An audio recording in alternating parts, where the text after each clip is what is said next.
And we're live. Welcome back, you Inglorious Bastards and Magnificent Bitches. It is I, Dr. Mo. And Ken Santos, And we're back for another weekly test of the emergency podcast system. And what's happened this time, as of recording this, is just insane. So many crazy things. I don't even know how to fathom them all at once. But, I have to thank here the United States of Texas for stepping up to the plate and just doing what should have been done in the very beginning. I mean, Texas, we're going to get right into this. So Texas, because it might be a tied Senate and Kamala Harris will be in direct control, suing over the constitutionality of the election in these four states, saying that they infringe on their votes because they all changed their election law last minute unconstitutionally. They violated their laws to get it done. Yeah, and for anybody who's not aware of the states in question we're looking at here, Pennsylvania, Wisconsin, Georgia, and Michigan seem to be the ones in question with, just seem to be the leading points right now in every, I guess we could call them conspiracy theory out there, as, the Associated Press likes That's definitely the point of contention in this circus. Where it's just that, like, these states, it's so bad that we all know that we think there's irregularities and stuff, so much so that you can say that there's widespread fraud. You just can't attach it to another certain orange man in a certain way, or the video is going to get taken down. Yeah, But then again, and like this is kind of how I stressed it from the beginning, because I try to have this conversation with a bunch of people. It's like, it has nothing to do with the candidate in question.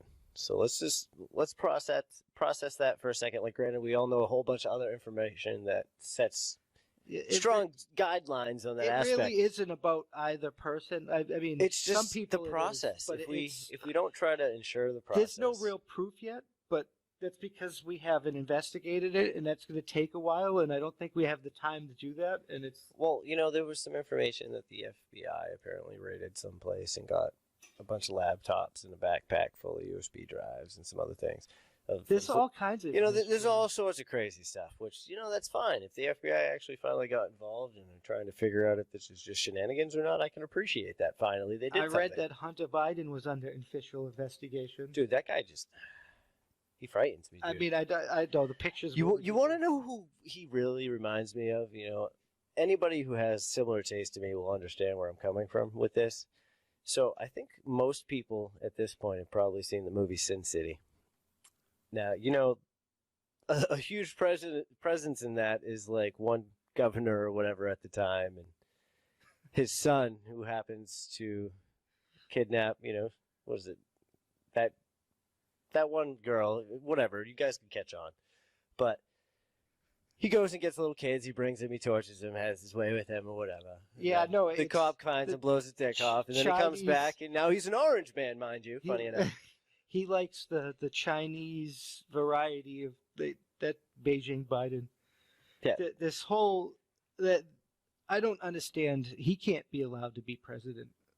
So I'm pretty glad that Texas is suing these four states that we just said over that, because they're saying that because of they handled the election egregiously, it disenfranchises everyone else, which they're technically not factual. wrong. That's factual. You can't allow a process to be recreated in whatever form you want it to be based off of, your technical... If you look at it from a logistics standpoint, it's more or less like you made an executive order to change all of these things, superseding the judgment that needed to be done, which is like, okay, sure, you did that. But the problem is you attempted to do it the right way. A lot of you. Pennsylvania, yeah. They even started the fucking process. Exactly. And then it got to the point where you were like, wait a minute, time, Frank, renege. You know what I mean? They took it back, and then they were like, executive order. And then that's where the problem lies. It's like you could have just went with granted, due to the severity of the thing, I'm pretty sure they could have held a special session to make it happen if it was that pressing at the time. They just didn't want to humor it. In Pennsylvania, the people would have to vote on it, and they would have said no. Of course.